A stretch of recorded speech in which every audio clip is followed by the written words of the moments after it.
gracias. Bueno, vamos a ir medio rápido porque nos retrasamos un poquito. La charla se llama Trace Surfing, yo me llamo Agustín Gianni y les voy a contar un poquito acerca de una investigación que estuve haciendo hace unos meses.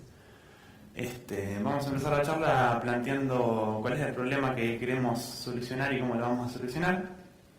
Y vamos a ir explicando toda la terminología a medida que la charla se desarrolla. Dado un trace de memoria que vamos a explicar qué es, qué información nos puede proveer ese trace de memoria para poder reversear todas las estructuras de datos de un software. Vamos a ver que la charla se desarrolla en tres partes, que la primera es revisar un poco cuáles fueron los approaches, cómo lo encargó otra gente en un principio, papers menos académicos son. Nos vamos a dar cuenta que más o menos cómo lo encargó no estaba tan bueno y no andaba tan bien, y bueno, vamos a tener una etapa de pseudo iluminación y vamos a ver cómo podemos mejorar todo este tipo de cosas. Entonces vamos a introducir qué es un trace de memoria. Es como un volcado de todos los accesos de memoria, tanto de escritura, lectura y también puede ser de ejecución, que en este caso no nos interesa. Eso se vuelca a un archivo y posteriormente se va a analizar. ¿Cómo lo podemos obtener, el trace de memoria? Bueno, hay varias herramientas que se llaman de instrumentación. Tenemos instrumentación binaria, que hay dos herramientas principales que son muy buenas, que se llama Pintool, la primera, que es la que usé yo, y DynamoRio, que es otra también que está muy buena. Y por otro lado podemos hacer Full System Emulation y usar QEMU o Vox para recolectar los traces de memoria.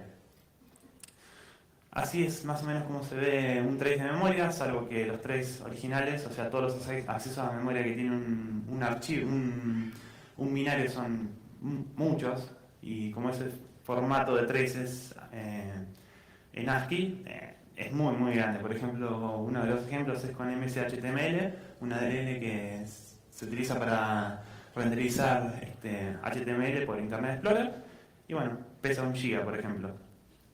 Ahí pueden ver que la L significa que se cargó una imagen, que es la calculadora. Después abajo tenés una W que significa write, de escritura de memoria. Y bueno, eso es el formato del trace. Esto es lo que vamos a analizar para recuperar estructuras de datos de programas. Y bueno, vamos a justificar por qué nos tomamos tanto trabajo. ¿Por qué nos importa? Porque en general pasamos mucho de nuestro tiempo tratando de ver cuáles son las estructuras internas de un programa, porque las estructuras internas son las que mantienen el estado de un software. Y lo que buscamos cuando queremos explotar un software, encontrar una vulnerabilidad, es encontrar estados medios locos del programa en los cuales nosotros podamos hacer cosas divertidas, como obtener ejecución de código remoto y demás. Y uno cuando se empieza a adentrar en binarios cada vez más grandes y más grandes, que tienen muchas estructuras de datos, hacer todo este trabajo manual es un dolor bastante grande. Y bueno, otra de las cosas importantes es que hoy en día las computadoras personales son muy rápidas. Si uno hace 5 años atrás no se podría haber imaginado que uno podría capturar prácticamente en tiempo real todos los accesos de escritura, memoria y de lectura de un programa en ejecución. Prácticamente no hay casi... no se alentiza el software cuando uno está traceando. Este es un ejemplo de una herramienta que se llama Hextrace, que viene con AIDA Pro, y una vez que le importamos todas las estructuras de datos que recuperamos utilizando la herramienta, se va a ver mucho más bonito de lo que era originalmente. La slide que tenía el ejemplo que no era bonito se borró, no sé por qué, pero no la puedo exportar, así que me van a tener que creer. Y bueno, básicamente hay gente que ya trató de hacer esto, lo trató de hacer de varias formas. Hay dos formas principales, usando Dynamic Analysis y Static Analysis.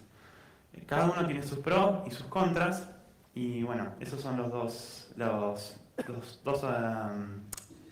formas dinámicas de hacerlos. Se llaman Howards y Rewards, y andan más o menos bien.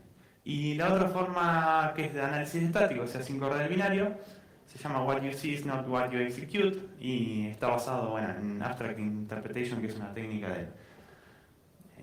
bastante interesante de ver si alguno quiere hacer análisis estático.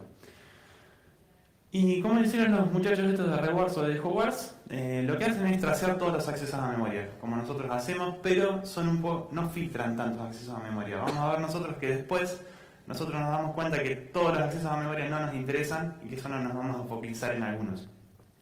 Y también definen una cosa que es bastante interesante, que se llaman type sinks, que sería como un sumidero de tipos, que básicamente son cosas conocidas que son invariantes entre sistemas operativos, que son por ejemplo system calls, o en el caso de Linux, o cualquier cosa relacionada con Unix, llamadas a funciones de librería, por ejemplo en sistemas tipo Windows, y instrucciones de propósito especial. ¿Qué es lo que nos dan esas tres cosas? Es un punto en el cual nosotros nos podemos basar para inferir los tipos de datos que utilizan. Cada una de estas tres cosas tienen argumentos, se le pasan estructuras de datos, que están bien definidas y están estandarizadas y documentadas. Lo que hacen ellos es propagar toda esa información a través del binario y bueno, de ahí trabajar sobre eso. Luego de propagar todos los datos inferidos por los tipos, por los sinks de tipos, hacen un análisis similar al nuestro, al trace de memoria, y generan tipos nuevos y demás. Eso lo vamos a ver un poco más explícito. Yo les comenté que era un type sync y acá tenemos un ejemplo. Por ejemplo, la llamada al sistema read recibe tres argumentos. El primero es un descriptor de archivo, de socket o lo que sea. El segundo es un buffer que va a recibir, bueno, en este caso en general siempre se manda un puntero a un char, pero bueno, no tiene mucho sentido. Y el tercer argumento es un size, que no tiene signo. Y otra de las cosas que están buenas acerca de los type sinks es que no solo nos permiten obtener tipos de datos bien definidos, sino que también nos proveen con la semántica, o sea, qué significa cada tipo de dato, qué representa. Por ejemplo, el FD, o sea, el file descriptor ese, representa un socket o un archivo abierto del sistema operativo. El buffer sabemos que va a ser un contenedor de bytes, de alguna manera, y la variable count va a representar la cantidad de bytes que tiene el buffer ese. Así que bueno, toda esa información se guarda, se propaga en algún punto y se utiliza cuando uno quiere reversear binarios. Después también tenemos otro tipo de type sinks que son un poco más a bajo nivel, que son las instrucciones. La arquitectura x86 o IA64 tiene la particularidad de ser bastante compleja y las instrucciones son bastante específicas. Y hay muchas que, por ejemplo, tenés instrucciones de manejo de strings cuyos argumentos nos están diciendo que para que esas instrucciones se ejecuten bien van a necesitar una string en alguno de los argumentos que recibe. Después tenemos instrucciones de floating point que nos dicen que los argumentos o los registros o los pedacitos de memoria que utiliza son números en punto flotante. Y también otra cosa interesante son los jumps. Los jumps saltan a direcciones de código diferentes dependiendo del tipo del argumento, del tipo de testeo que se haya hecho antes del jump. En este caso, si uno hace un análisis un poco más complicado, podría inferir de que los argumentos del jump son enteros con signo o enteros sin signo. Puede haber algún tipo de confusión, no es 100% confiable, pero bueno. Y por otro lado, también las de referencias de memoria, lo que hacen es liquear la mitad de un tipo. Nosotros sabemos que si accedemos a una dirección de memoria, si el programa se está comportando correctamente, vamos a liquear la mitad de un tipo. Vamos a saber que es un puntero, pero no vamos a saber un puntero a qué. Entonces toda esta información se recolecta. Y bueno, ¿qué es lo que queremos reconocer? Las estructuras de datos clásicas son las estructuras y las clases. Y además los arrays y los punteros. Lo que vamos a ver es que nosotros vamos a identificar todo este tipo de cosas estudiando cómo la memoria se accede. Y como ya les comenté, a través de las de referencia de memoria vamos a detectar los punteros. Porque sabemos que una de referencia de memoria, si se hace algo que no es un puntero, va a crashear el programa. Entonces ya les había comentado que tenemos la mitad del tipo y seguimos con la presentación. Y ahí no se ve nada, pero lo que decía acá es que estamos entrando en el terreno de... Estamos entrando en un terreno donde las cosas no van a ser tan... van a tener un cierto margen de error y bueno, acá no lo veo bien, así que se las debo. Ahí está. ¿Nos importa a nosotros que tengamos 100% de correctitud de alguna manera en los datos que recuperamos? La verdad que no, a mí en particular. A mí me interesa que un poco del trabajo que yo hago manual sea un poco más fácil y si solamente podemos identificar, no sé, un 20% de los tipos de datos que son los más usados, realmente a mí eso me pone contento. En algún punto de todos los algoritmos que se hacen con análisis estático y dinámico, digamos, la persona que está usando la herramienta va a tener que en algún punto hacer una decisión, porque bueno, todo esto tiene un trasfondo matemático que todos los algoritmos que usamos se basan en información parcial que no tenemos, no son completos los algoritmos, no podemos decidir automáticamente que están correctos. Y bueno, seguimos porque estamos medio apurados. Entonces, para identificar estructuras, ¿cómo vamos a hacer? Los accesos a estructuras de datos en general se hacen de una manera indirecta, es decir, que uno carga la dirección del comienzo de la estructura y se refiere a los campos de esa estructura, por ejemplo, con offsets. Entonces se hace el comienzo de la estructura más 8 más 0 es el comienzo, más 8 es el segundo campo, si fuera 64 bits y bueno, cambia. Entonces vamos identificando ese comportamiento y vamos entendiendo más o menos de qué estructura se está tratando. Pero bueno, ¿qué pasaría si el puntero inicial no es una estructura? Por ejemplo, el puntero A fuera un array y se está accediendo a la memoria de manera secuencial y vemos un acceso de memoria de A más 0, que es el primer elemento del arreglo, A más 8, que es el segundo elemento del arreglo, y vemos que el patrón de detección de estructuras medio como que colisiona con el de detección de arreglos. Así que bueno, es medio complicado. Ahí vamos a tener que hacer un par de decisiones más y hay que tener un par de heurísticas en las cuales no confiamos. Así que no tenemos una manera de decidir con certeza de que una cosa en memoria es un arreglo o una estructura, no hay forma. O sea, uno puede tratar de adivinar un poco mejor o peor, esa es la realidad. Así que nos vamos a tener que basar en cómo el compilador genera código cuando está accediendo a una estructura y cómo el compilador genera código cuando accede a un array. Así que como dije, hay que hacer trabajo manual.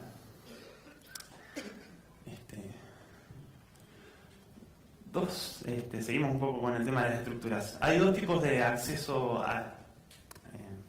hay dos propiedades de las estructuras, de los accesos a memoria de estructuras que uno puede identificar.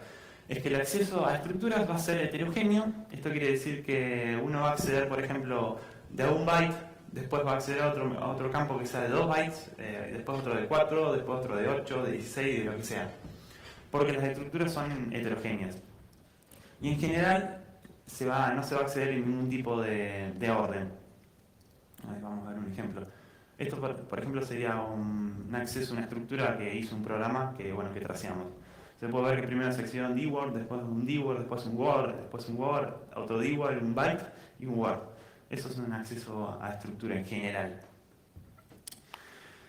Y hay una cantidad de casos impresionantes en la que todas estas cosas que se hicieron en el pasado van a fallar.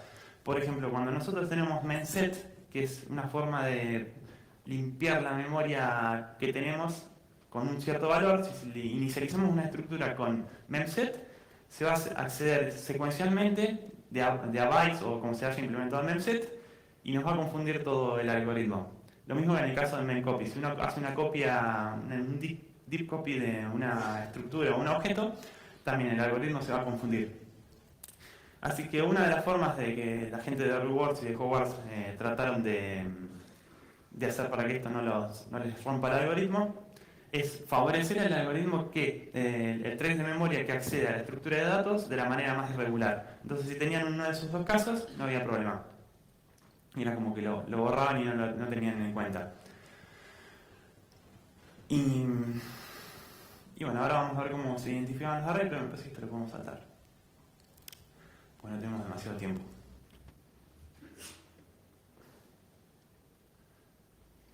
Bueno, vamos a clicar rápido. También, los arrays los identificamos viendo cómo se accede a la memoria, y hay dos casos, uno que es secuencial y el otro que es aleatorio. En el caso de los accesos secuenciales a memoria, lo que vamos a ver es cómo se comporta el acceso a memoria en el caso en los que se accede en un loop a un arreglo, que se va recorriendo el arreglo desde el principio a final o desde cierto punto hasta cierto otro punto. Entonces, si vemos que A es un puntero y estamos en un loop, el puntero A se da referencia en el ciclo 1 y se genera otro puntero a través de esa de referencia en algún punto, y en la siguiente iteración, ese puntero generado en la iteración anterior se da referencia. El primer puntero es probablemente de alguna manera un puntero en un arreglo. Eso es uno de los. Y después hay otro tipo de acceso, que sería, por ejemplo, cuando uno tiene un arreglo y recibe, por ejemplo, índices de la red, no sé, por cualquier cosa, y tiene acceso aleatorio a esos elementos del arreglo. Entonces, ¿qué va a pasar? Si bien todos los accesos son del mismo tamaño, el comportamiento de acceso a memoria se va a asemejar demasiado a lo que es una estructura. Entonces el algoritmo va a volver a fallar. Se está poniendo peluda la cosa, digamos. Bueno, no se ve nada. Y la cuestión es que, bueno, todo esto que hicieron los tipos anteriores, en muchos casos falla, y realmente no queremos andar haciendo tantas decisiones. Así que agarramos un poquito para otro lado y tratamos de mejorar un poco el método de detección de estructuras de datos. Esto es más o menos lo que les fui contando. Y una cosa más adicional es que, por ejemplo, las rewards y howards no se focalizaban en ningún punto, sino que ellos, todos los tipos de acceso a memoria los guardaban. Por ejemplo, la stack también la logueaban. ¿Y qué pasa con la stack? Hay mucha reutilización de direcciones de stack. Entonces uno tiene que encontrar una forma de ir llevando cuenta del stack frame para poder individualizar los accesos a memoria y ver que si en el caso de que se repiten, tener alguna forma de discernir si era el mismo stack frame o no. Así que bueno. Y el otro tema es que tracear toda la memoria es demasiado lento. Eso es una de las cosas que probé, digamos. Así que, ¿estamos fregados o no estamos fregados? En realidad no, tuvimos suerte, funcionó. Lo que tenemos que hacer nosotros es hacer un poquito el análisis más focalizado, y por ende va a ser menos completo, o sea que no vamos a obtener todo, pero va a ser un poco más, los resultados que obtenemos van a ser un poco más ciertos. Así que bueno, vamos a seguir. Siguiendo con la temática del surf, vamos a buscar por mejores olas, de alguna manera. Entonces vamos a focalizarnos en objetos de la heap, o sea, alocados a través de malloc, liberados a través del free o cualquier tipo de funciones que aloquen objetos dinámicamente. Y vamos a tener el beneficio de que los objetos de memoria que se alocan en la heap van a ser de tamaño conocido, y el scope, o sea, cuando mueren cuando nacen y cuando mueren, eso va a estar bien definido por las llamadas de alocación y de alocación. Así que eso va a estar bueno, porque como les había contado con Stack, ese era uno de los problemas que teníamos. Así que para tracear memoria es bastante sencillo. Uno va a poner un hook en las rutinas de alocación y en las rutinas de alocación, y vamos a ir guardando toda la información acerca de la memoria dinámica que estamos obteniendo. Entonces, nos vamos a focalizar también en código orientado a objetos. ¿Por qué? Bueno, realmente era porque justo a mí me tocaba realizar algo con objetos y me pareció que se podía llegar a hacer algo automático. Así que, bueno, el código orientado a objetos es esencialmente, me van a matar los abocados de C++, pero sería algo similar a una estructura de C con funciones asociadas. Entonces uno puede establecer un paralelismo. Entonces, la particularidad que tiene el código de orientado a objetos de C++ es que tiene que haber alguna forma dentro de los métodos de una clase para referenciar la estructura padre, digamos, el objeto.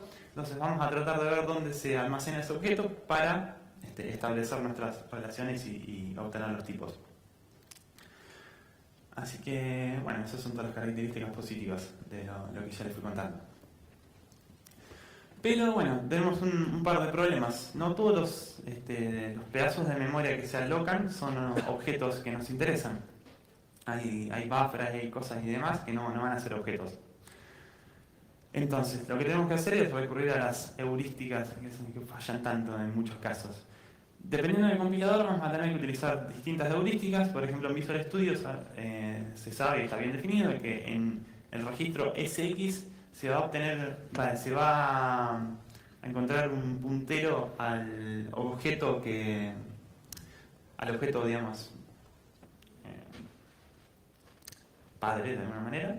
Y en GCC de 32 bits se pushea el primer argumento, o sea, se pone en la stack el primer argumento sería el objeto, y en 64 bits el registro de RSI es el que tiene el dispointer. Así que si vemos en algún punto, o sea, nosotros juqueamos todas las ejecuciones de funciones y vemos que si en algún punto, en alguno de esos tres casos, hay un puntero que apunta a la heap, a uno de los chunks que a nosotros nos interesan, es un objeto potencialmente interesante que nosotros vamos a tener que analizar. Así que bueno, no hay una manera que sea 100% confiable de detectar los métodos. Hay un montón de problemas que tenemos que encarar, pero tenemos un par de heurísticas que he probado que andan bastante bien y que andan mejor que, por ejemplo, los antivirus.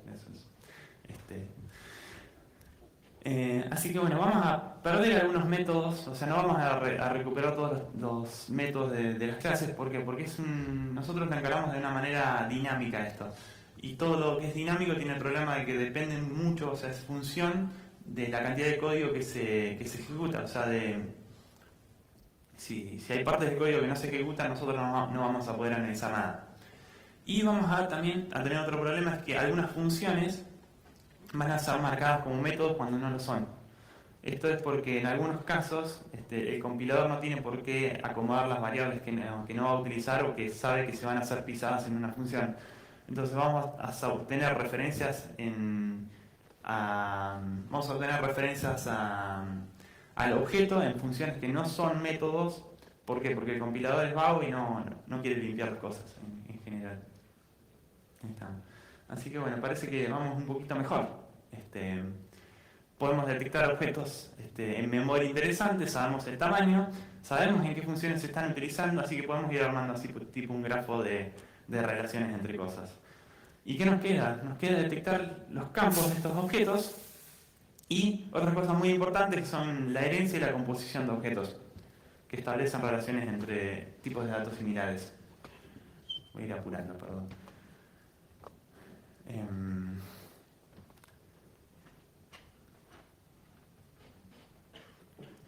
Bueno, el análisis es mucho más rápido porque ya les había dicho que no leemos todos los accesos a memoria, sino que solamente la heap. O sea, nos focalizamos en eso. Y tenemos la opción de implementar toda la propagación de tipos de datos que se... Hola. Podemos preparar los tipos de datos que se obtienen con los type syncs que usaron en Hogwarts.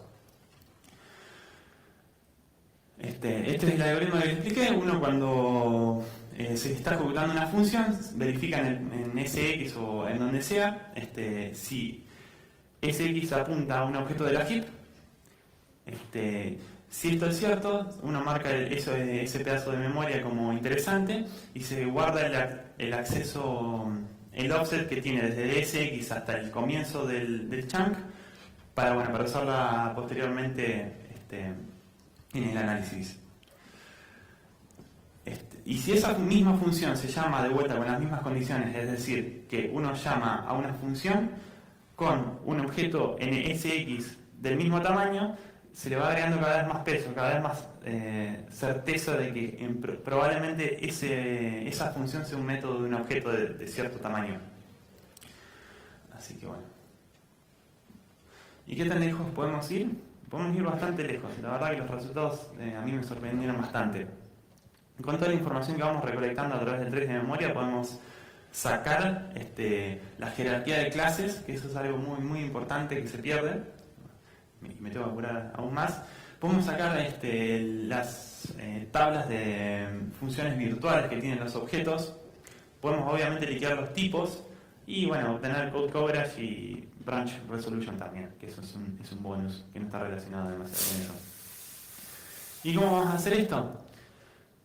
Para detectar las llamadas a funciones, las tablas de funciones virtuales, lo que vamos a hacer es ver los accesos a memoria, a chunks de memoria de la heap, y si el valor que se está escribiendo una vez que está referenciado apunta al segmento .text, es probablemente una vtable. Y para obtener los tipos vamos a dividir el análisis en tres partes. El primer análisis, que es FAP, el segundo, que es SAP, y el tercero, que es TAP. Se supone que tendría que ser gracioso, pero no. Así que bueno, la primera análisis, que es la más importante, la primera parte, es por cada función que uno marcó como interesante, o sea que recibió un objeto que estaba en la heap con un cierto tamaño, vamos a ver cuántos objetos pasaron por esa función, es decir, que se fueron pasados como argumento. Vamos a marcar el pedazo de memoria como un tipo compuesto, que es un invento que hice yo porque necesitaba agregarle un nombre. Y le vamos a setear el tamaño al tipo compuesto, que es un tipo que después vamos a eliminar. Le vamos a setear el tamaño, a asignar el tamaño del chunk de memoria que obtuvimos. Si el puntero dis no apunta al primer byte del pedazo de memoria, obtenemos el offset que habíamos guardado. Entonces, ahora les voy a mostrar un ejemplito. Y no se ve absolutamente nada.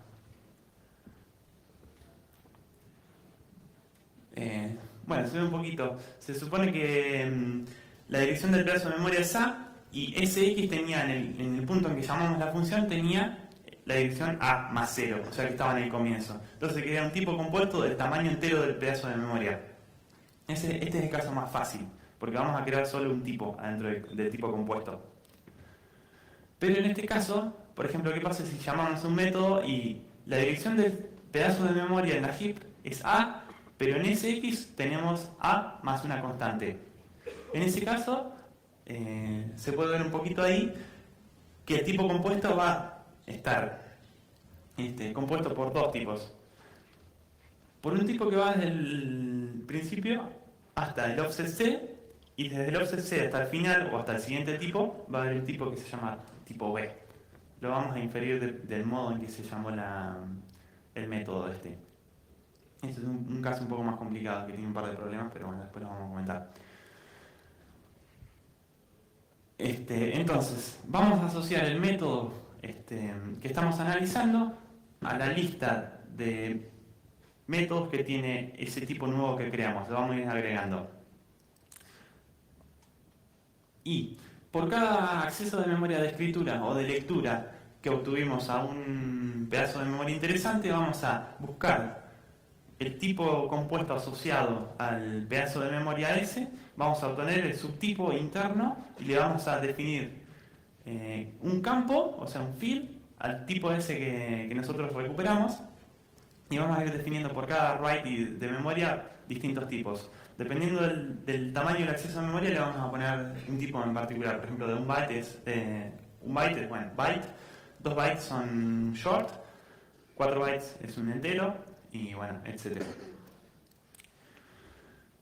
Así que bueno, la segunda fase, la primera fase continúa un poquito más y vamos a tener que recolectar un par de restricciones. Restricciones en el sentido matemático. Por cada uno de los pedazos de memoria...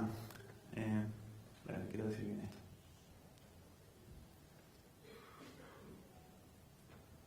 Lo que vamos a armar es un... Por ejemplo, ahí tenemos un ejemplo. dice que el método en la dirección café-café está asociado con esos tres tipos. El tipo A, tipo B y tipo C, que tienen, por ejemplo, el tipo A y tipo B tienen el mismo tamaño y tipo C tiene tamaño 2.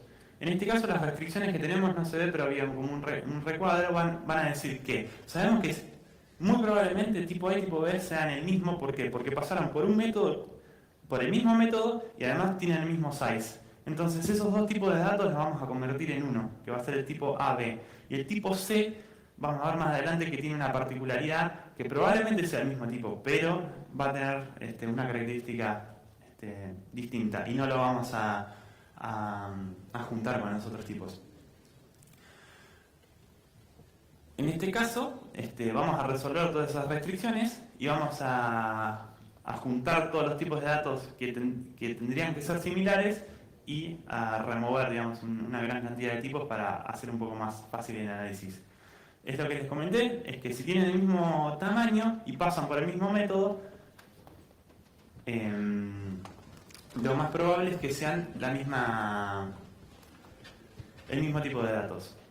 Sí, otra de las heurísticas que tenemos es que si tienen tipos equivalentes, o sea que si uno ve que los dos tipos de datos separados tienen un entero acá, un byte acá, un short acá, y son, digamos, isomorfos, también los podemos marchar sin importar que el tamaño difiera mucho. Y tenemos un par de heurísticas que después eso lo pueden ver en el paper. Y hay una tercera parte del análisis, que esta es la parte más complicada, en donde encaramos el problema que les había comentado, que teníamos tipo A y tipo B del mismo tamaño y tipo C era de otro tamaño. ¿Qué pasaba ahí? Cuando uno está analizando código binario de C++, se puede dar cuenta de que cuando hay herencia de clases, el tipo, digamos, heredado va a ser de un tamaño superior al tipo de donde se hereda.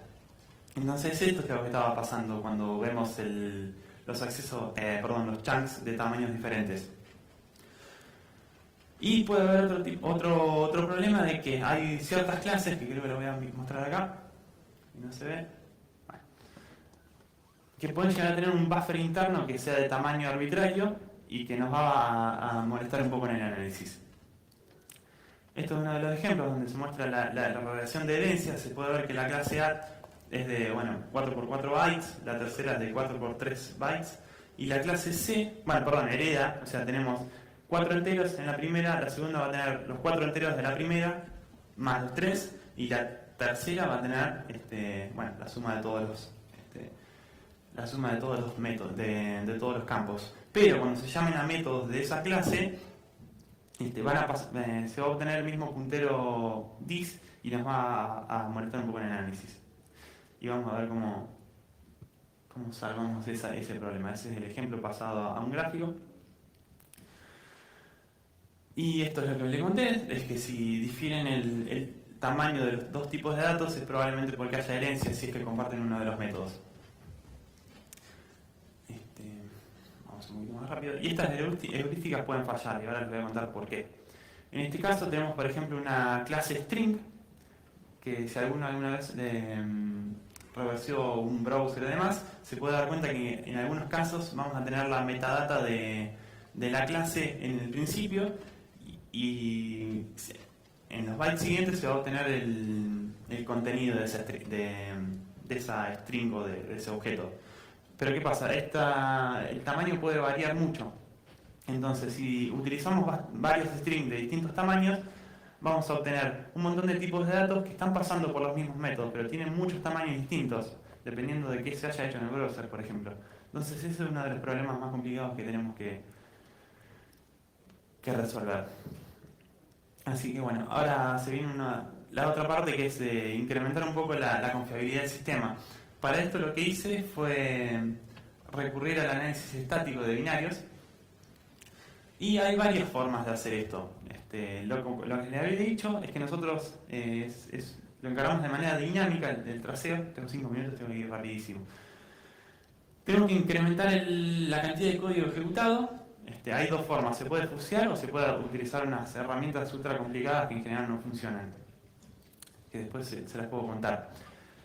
Y una de las formas de validar los resultados sería detectar el calling convention de una función de manera estática, utilizando por ejemplo un script de IDA Python o lo que a ustedes más les interesa. Para obtener la información de calling convention hay un algoritmo muy simple que programé, que es una instancia muy básica y muy naive de Data Flow Analysis y que está detallado un poquito acá. Es muy simple, obtenemos el CFG, que es un grafo de la función, lo pelamos un poquito, le sacamos los loops, los ciclos, asumimos que SX es un dispointer y lo agregamos a una lista de aliases de dispointer. Entonces decimos SX es un alias de dis. Y por cada basic block nos fijamos si la instrucción actual del basic block mata alguno de los alias que teníamos en esa lista, y si esa instrucción no mata y no tenemos ninguna lista, la función no es discall. En el otro caso, si la instrucción que está en el basic block hace un alias de alguno de los elementos de la lista de alias de dispointer, vamos a agregarlo a esa lista, y si la instrucción de ese basic block accede a memoria utilizando alguno de los alias en esa lista de alias de dispointer, parece como estoy cargando, pero bueno, sería así. Vamos a marcar esa función como discall. ¿Por qué? Porque en ningún lado se inicializó ninguno de esos. En el método, en ningún lado, ninguno de esos elementos de la lista se inicializó, o sea que se obtuvo del método anterior.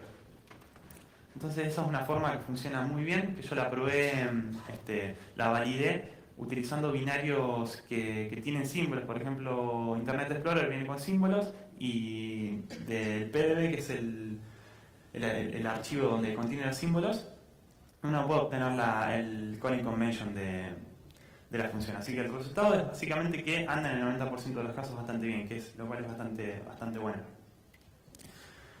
Así que bueno, este sería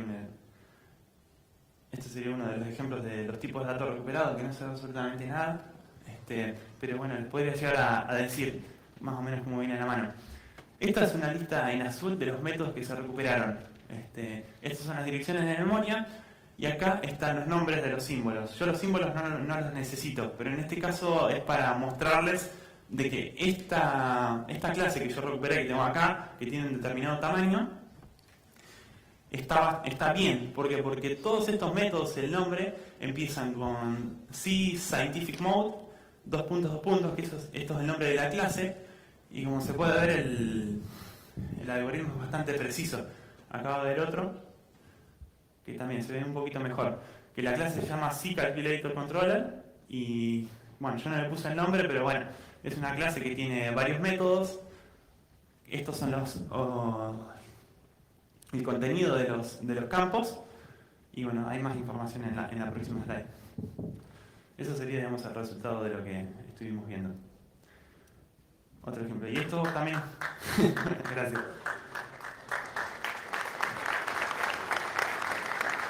Es un poco abstracto, pero acá se puede ver, por ejemplo, que en el campo tenés una B-table, que es lo que hablamos al principio de la charla. Esto apunta a métodos virtuales, o sea que es información que podemos utilizar cuando estamos reverseando.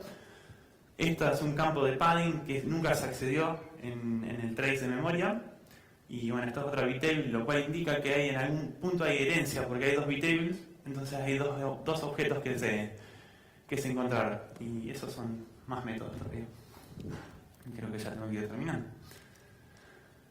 Y bueno, eso es básicamente todo.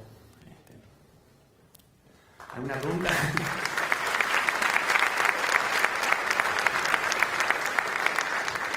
A ver, para un par de preguntas.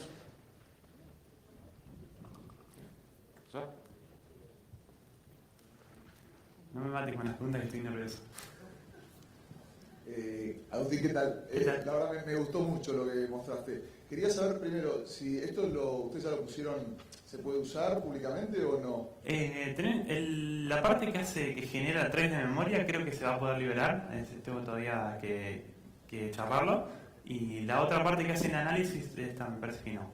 Pero esto es, digamos, está hecho en Python, es algo que ustedes tienen en el debugger, ¿cómo? Digamos, ¿cómo implementaste todo esto? Esto lo implementé con el framework que utilizo se llama Pintool, que es un framework de instrumentación binaria y que se hace en C++, pero como si atienden a la charla de ese chico, lo van a poder hacer en JavaScript, lo cual es un poco más sencillo. Y la parte de análisis la hice todo en Python. Perfecto.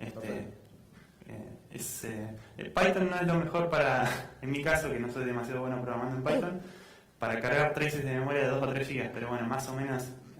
Pero la performance era razonablemente buena después para el análisis, una vez que tenías toda esa data, para sacar todo esto que enumeraste al final. La performance era razonable, o sea, en poco tiempo llegabas a esta conclusión con lo que mostraste al final, de lo que venía con los símbolos y que, digamos, tenías los nombres.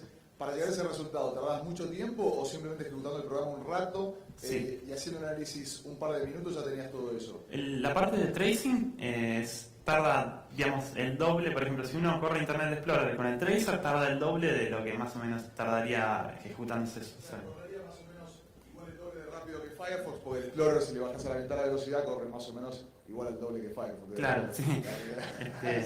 Y la parte de Python sí es bastante lenta, porque si uno se fija en cómo está implementado el algoritmo, uno tiene que obtener todos los pedazos de memoria, todas las alocaciones, y tiene que establecer relaciones entre cada uno. O sea, si se ponen a pensar es establecer relaciones entre n chunks de memoria por n. O sea, uno va a ir verificando las relaciones cruzadas entre cada uno, y tarda un montón.